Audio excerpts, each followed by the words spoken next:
Check, check. Oi.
Arg.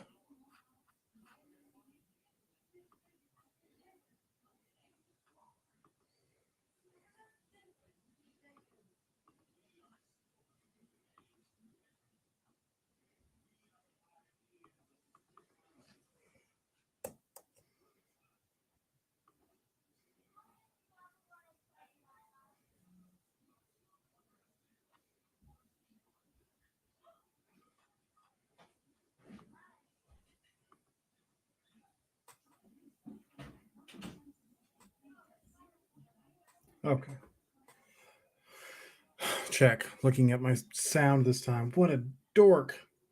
So, what's up? What's up? Coach Bruce is in the studio again. Again. I literally just did this all, and you may have seen the video up briefly, but there was no sound because my computer decided to switch to a virtual mic on me. I've never done that before.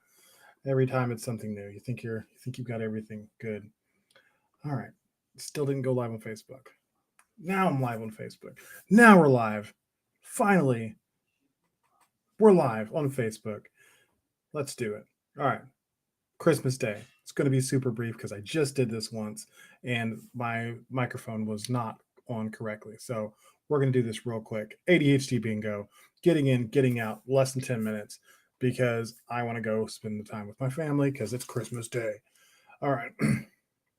We are talking about these four ADHD topics because this will make our ADHD bingo along with the free space. Oh shit, I'm late. Can't see it, doesn't exist. Free space. Structure is painful, but also needs structure to survive. Why am I in this room again? Starting with, oh shit, I'm late. This was my default way of existence for like the first, I don't know, like 27 years of my life until the fire department. And um, the fire department did a lot for me to break a lot of bad habits, but not in a way that I would suggest. It was, a lot of guilt, shame, fear, all that good stuff. But I did walk away with a sense of respect for time. And what I learned from that can be applied to anybody is stop needing to be somewhere on time and start wanting to be somewhere early. Like want to get there early, want to be the person who is not falling apart mentally and sometimes physically, sweating your ass off and looking like a mess because you just walked in the door right at the time that things started. Um, Allow yourself time to get to the place, the thing, whatever it is, and let your lets your mind and your body reconnect in that space. Like if you're always like the way that ADHD people are always running around when it's time to go do something, you need some time. Like you need a minute. So what I suggest is aim for want to get there 30 minutes early. Allow yourself 30 minutes of whatever might happen and then time to just decompress from the travel and just get there. Once you get good at that, then you can adjust to whatever time the situation calls for. But just just get used to 30 minutes.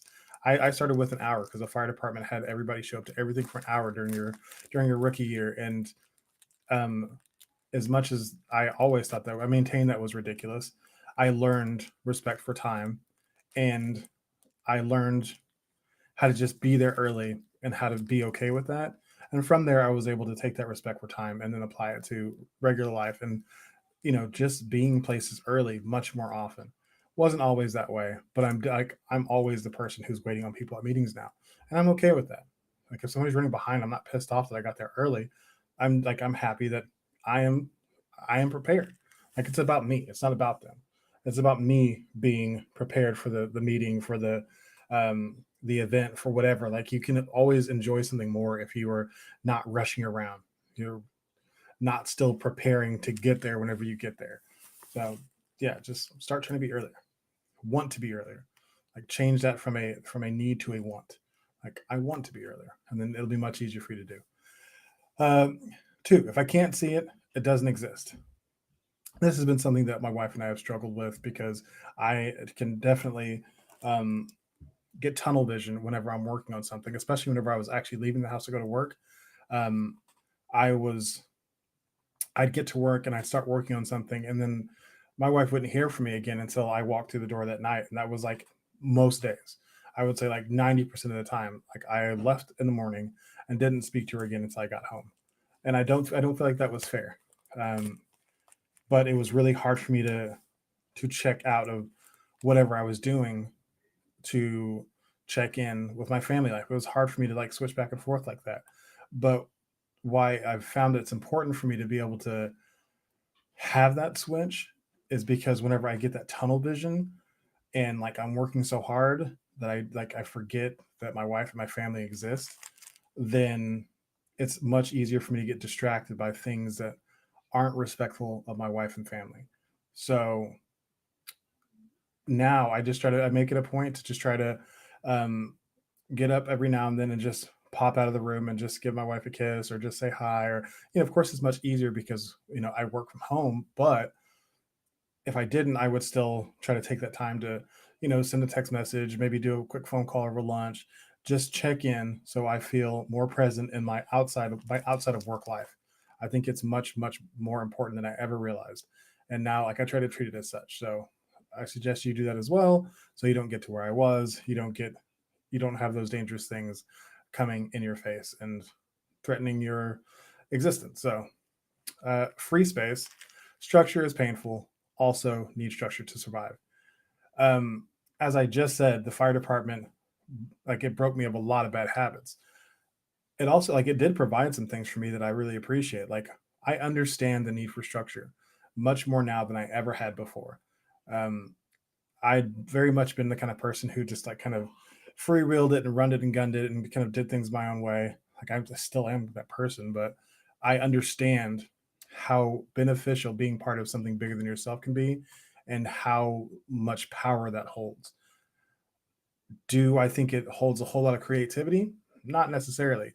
But the power for change isn't always in creativity. Sometimes it's in the ability to show up and be cohesive and consistent. And as part of a system, you can do that. And that's like a system that is like a system of people or a system that is a system that you implement to help run your life more efficiently. And that's what I like. That's how I've chosen to take it. My system it's a loose system, but it's still a system. It's a system that allows me to schedule my days where I get work done. I have family time, and I respect those things because it works for me. I don't try to make my schedule look like it should in somebody else's eyes. My schedule works for me. My system works for me, and what I'm teaching my clients is a way to find their system based on what they value and what they believe. Like, I'm not teaching them my system. I'm teaching them the system that I found my system with. And that's, you know, that's what I want to do for people, because I don't think that if I taught everybody to live their life like me, they would find like purpose and passion and fulfillment that way. Like, I mean, some might, but it might be fleeting. It might not, I don't know what that would look like. So I want them to find it for themselves. And I just want to help them have a baseline of how I did it. So, like, it can be painful though. It can certainly be painful, especially to implement structure or to like be initiated into a structure that is new to you. Like, those things can be painful. There's a lot of growing pains. There's a big learning curve. And if you don't appreciate what you're becoming part of, then it's going to hurt especially bad because you're going to be fighting it. It hurts much less if you don't fight it. So, um, and I encourage you to find the thing about that system that is helpful and understand how it can be beneficial to you. And if you can't see that, then get out and don't torture yourself in a way to where you're going to just be unhappy all the time. Try to find something else. um why am I in this room again?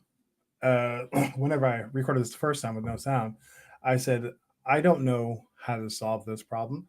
I don't think that ADHD is about curing or fixing. It's about making the negative symptoms less frequent and your life more livable. And this is one that can be really, really frustrating whenever it's happening all the time. And as I've said a lot previously, the only thing I know to do with this, because I don't have a magic wand where I can bippity boppity boop it and make it go away, is reduce the stress in your life. If you reduce the stress in your life, these negative symptoms are going to reduce. Like, that is just how uh, disability and disease work. Stress increases symptoms. If you can reduce or reduce the stress, the symptoms will reduce. And why am I in this room again is a symptom of your ADHD.